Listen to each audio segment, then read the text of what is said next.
With the Amico being delayed time and again, the discussion has shifted from can the system find success to when will the system launch? However, while I firmly believe that the system will launch at some point, it's become clear that the Amico has already failed, has no way to succeed, and history backs this perspective. It's only a matter of time before Intellivision is forced to restructure or face acquisition. So I'm going to break down the reasons why, and I've narrowed it down to 5 key points, so let's get to it. This is Retro Impressions: Why the Amico Has Already Failed.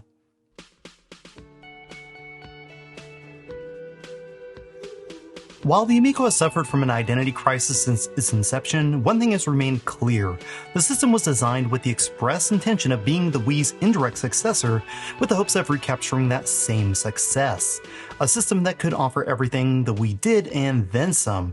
The parallels are stark. Two platforms based on outdated tech with a focus on gameplay experience over visual fidelity, a system seemingly intended for casual gamers and house parties. It sounds reasonable on the surface until you realize Nintendo already did it, and by it I'm talking about a direct successor to the Wii, which was also a commercial flop. The Wii U is, in large part, everything the Amico is, everything it aims to be, and everything it will never be, as it's not a Nintendo product, with access to their IPs, hardware design team, and near limitless cash reserves. The Wii U was centered around a massive motion controller with an integrated touchscreen, and included a sensor bar so you could continue using the massive library of original Wii games along with the Wii Motes. Like the Amico, the Wii U gamepad has integrated motion controls and a ton of functionality not found in the Amico controller, such as 2 analog control sticks in addition to the 8-way digital D-pad.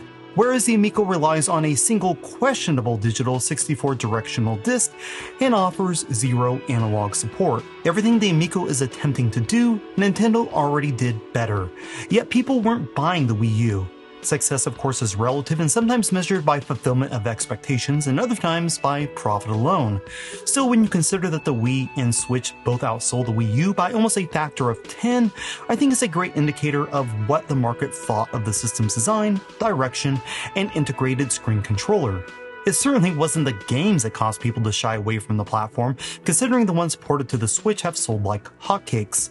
It's also highly likely that a large part of the Wii U's failure was due in part to it being a continuation of what the Wii was, a system more targeted at casual gamers and families. Yet that demographic had already shifted to smartphones and tablets, where they largely remain today.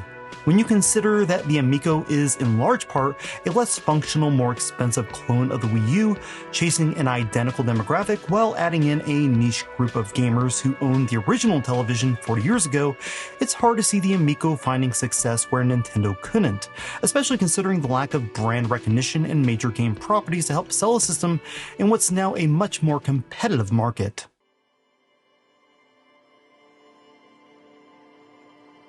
When launching a new gaming platform, it's critical to have what's known as a killer app, a keystone title that everyone must play or at least experience. Without exception, it's games that sell the system, not hardware alone, and Intellivision knew this early on, as does every video game hardware manufacturer. This remains a consistent truth looking all the way back to the first video game system, the Magnavox Odyssey. There's certainly a ton of examples, and while a must-play game or experience can't always fix other issues a system may be facing, not having one will sink the ship every single time. So what does a killer app look like in today's market for the competition, and what past console is most comparable to where the Amico is currently at? For Nintendo and PlayStation, the answer is clear. Japanese import exclusives along with their highly sought-after original series such as God of War or anything Mario related is what keeps folks coming back for more. Microsoft has gone in a slightly different direction, having both original games like Halo that have a hardcore following, but recently have leaned into their Game Pass service, which is essentially the Netflix version of video games on demand. If you have friends who game, you almost certainly know people who own an Xbox for this service alone. In reality, there's a ton of IPs available to all 3 of these companies that get folks excited and invested in each respective platform. And even when these companies miss the boat, they still have the software to pull consumers back in for more. But what about the Amico? As far as we've been led to believe, the Amico has 2 keystone titles, and there are multiple issues with both. First up is a ToeJam and Earl game, or more specifically an enhanced port of the 2019 release ToeJam and Earl Back in the Groove. It's been stated many times and as recently as 2021 that this game is in development. However, the developer recently came out to clear the air, as this simply wasn't true. While there was some discussion about a port of their most recent release to the system, Intellivision never took those talks to the next level. No contracts were ever signed or real work started, since a loose conversation is all that had occurred.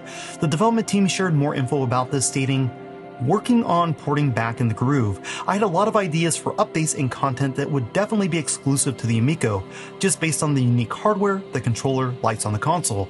But they were mainly just ideas rattling around in my head, no work on designing them. Truthfully, it just came down to miscommunication, and we left the door open if they ever wanted to move forward, but it doesn't seem like that's happening." The other one is Earthworm Jim 4, which as of the last update has been pushed back at least a year after the system's launch, as resources have been moved to other games. So of the two games intended to be system sellers, one was a port which never had a formal development agreement, and the other appears to be stuck in development hell and won't be ready for some time, if at all. That's not great news, but there's another glaring issue. While gamers approaching their 50s may have fondness for these titles, neither game is a system seller. The last release in the Earthworm Jim series was on the N64, and it was so terrible the game killed the series, leaving it without a release for over 2 decades and counting. ToeJam and Earl certainly has a small but dedicated fan base, as do a ton of games. I would personally purchase a new system just to play Troubleshooter 3. But I'm in the minority, and that's the case here as well. These are two games that have a very limited and aging fan base, which won't sell enough systems to matter in a meaningful statistical way. These are games that could earn a small dedicated team a living, and that's exactly the case with ToeJam and Earl. But that success requires mass platform saturation to get there, and the Amico can't offer that. If the Amico launches, it will be without a must-own game, and when looking back through history, that's a critical mistake. The Atari Jaguar is an interesting parallel, since it had a ton of things going for it, but when the system launched in 1993, it did so with two games no one really wanted: Cybermorph and the incomplete Trevor McFur in the Crescent Galaxy. Over the next 6 months, 2 more below-average games would release, given the platform 4 total. Then finally, Tempest 2000 shipped. It was really too little, too late. Over a year into the platform's life, 12 more games had shipped, giving the Jag 17 total in its library. Of those 17, only Brutal Sports came from a third party, a colossal mistake in retrospect that's being repeated again by the Amico. Due to a mass influx of funds, Atari was able to keep the Jag afloat until mid-1995, but the writing had long been on the wall. By the time Atari pulled the plug, the Jag had only sold 125,000 systems, while manufacturing 225,000 units in total. The Jag had a lot of avenues and access to seemingly endless cash that the Amico lacks, yet they parallel bad decision-making in a striking way, which makes for an interesting comparison, especially since the Jag nailed the marketing end yet still fumbled the ball overall.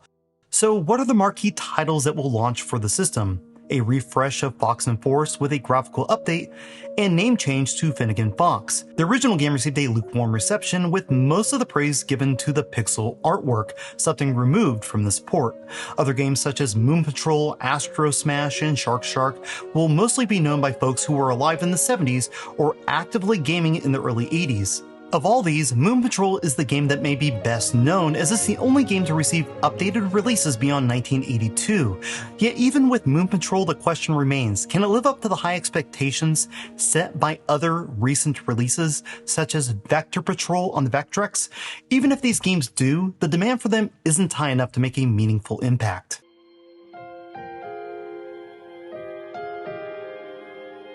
I recently had a discussion with a friend of mine about this very topic. As I was telling him how out of touch the marketing was behind the system, I was informed that marketing for the Amico hadn't really begun, at least in the eyes of Intellivision. While that may be true in a fiscal sense, it's certainly false overall, as it's hard to erase the negativity and ill will they've seeded within the gaming community and with potential brand ambassadors who have any real influence. The amount of conflicting statements and outright lies being told by the head of Intellivision has left a sour taste in the mouths of what should have been the system's keystone supporters. However, that ship has long sailed, leaving behind only the most diehard enthusiasts of the original Intellivision, investors, and friends of those within the company itself. It's an issue that really can't be fixed until there's a proper change in the way information is communicated, the person who's relaying that information is replaced, and there's an honest attempt at transparency, all of which Intellivision has pushed back hard against, resulting in the kind of journalistic work that reveals questionable actions and lies, which have and will continue to haunt the company as a whole. The Amico has been banned from Atari Age, its largest social platform, where they were once welcomed with open arms. The constant changing of release dates, which are promised and pushed back at the last minute, is causing extreme damage to the brand itself, and with the most recent pushback, Intellivision has started hemorrhaging some of their strongest supporters. There starts to be a lack of transparency when statements are made, then retracted, or proven to be false. Yet, the excuse as to why this is done repeatedly is never clear. Consumers can understand a time or two, but there's an air of incompetency when every pushback is blamed on the same logistical problems, yet the company continues to make the same mistakes, resulting in the same issues and new disappointments. Quite possibly, the worst of all Intellivision's public image issues is the compounding promises that are made and broken, in addition to the outright marketing ineptitude by showing video games that contain stolen assets. All in all, the Amico as a platform has a massive hurdle to cross, and it's more like the Grand Canyon than a hurdle. Intellivision as a ship has been headed towards a massive iceberg. Everyone with two eyes who's willing to look can see it, and they are abandoning the ship. But the captain is in denial and refuses to change course, and this makes potential consumers feel that these lies and misinformation are at worst deliberately being done, and at best due to a company without a clue as to how a business and public relations should be handled.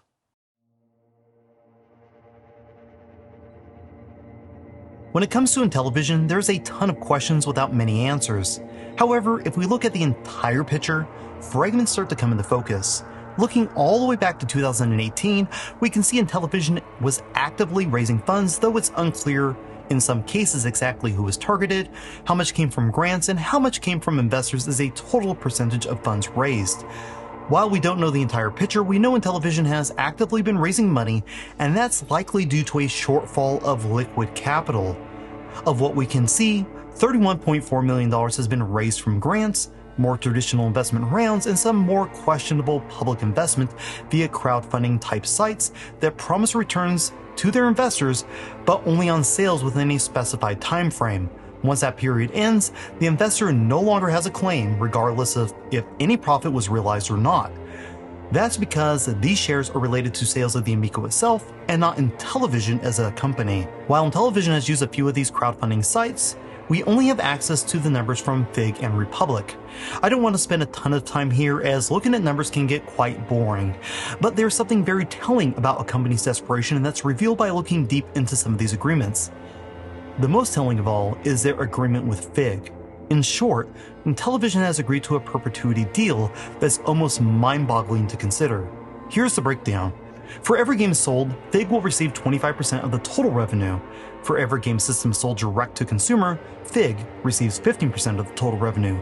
And for every game system sold via third party, Fig receives 5% of the total revenue. Of the money collected, Fig keeps 15% and distributes out the remaining 85% to its investors if all shares were sold. In the event that they weren't, Fig keeps a larger portion than the 15%. What makes this agreement really wild is we're talking total dollars gross, not net. That's to say, if a game is sold for $100 and there's $0 in profit, Fig still gets their $25 cut. There's a little allowance in there for processor fees and other issues, but that's capped at 3%. So if $1 million in games are sold, Intellivision could hold back 3%, but Fig is still owed 25% on the balance, netting them $242,500. I think it's worth mentioning at this point that Fig purchased Republic, and around a year after crowdfunding on Fig, they turned to Republic and ran the same campaign under the same terms, set out under the original contract with Fig. So the total money owed under this agreement is $18,700,000 and some odd dollars. To make matters worse, these agreements don't end until the total investment of $18,700,000 has been repaid in full 3 times over. Once the $56 million has been repaid, the terms shift slightly and stay in effect for 2 additional years. There's also a cap clause as well. If the Amico is a smashing success, then the 2 years is null and void once the investment has been repaid 10 times over, so $187 million and the contract will be settled in full.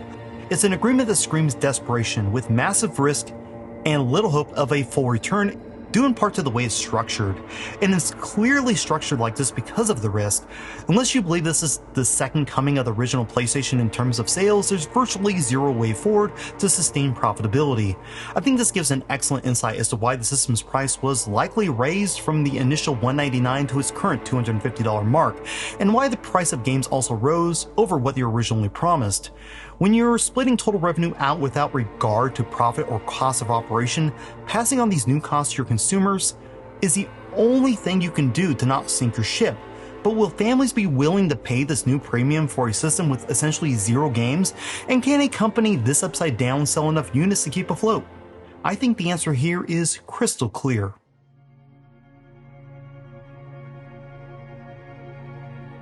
With everything I've already shared, it feels like nothing else needs to be said. However, the cost of entry really needs to be addressed. As I hinted in the prior segment, the Amico was originally slated to ship for under $199, with $149 stated as a potential price point. That was eventually shifted to $199 and finally moved up to $250. For a digital-only, unproven console, it's a price that's rather hard to swallow. Currently, gamers have a ton of options at this price point. They can opt for an Everpaid VS, which certainly offers that couch co-op experience for under $100. This includes multiple games, 2 controllers, and is by far the closest example of apples to apples when comparing systems.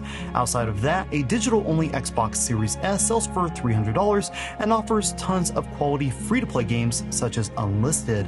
You can also get on eBay and pick up a Wii with games for under $100, or the true successor to the Wii U, for around $150. When a system doesn't offer anything original as far as hardware design, fresh game ideas, or an experience not easily replicated in another way, it offers no reason for families to spend $250. I realize there's some diehard fans out there that are looking forward to the system, and I'm certainly in that category, but there is not a ton of us who enjoy things like the CDI, Gizmodo, and Atari Jaguar. I would love to see a system like the Amico succeed, but we know the minimum recipe every system shares in common that has found success. And the Amico, unfortunately, it has almost zero of these qualities. While it's possible that the Amico survives by being acquired, the probability of Intellivision surviving the launch in its current state is next to zero. That's it for now, and until next time, thank you for watching Retro Impressions.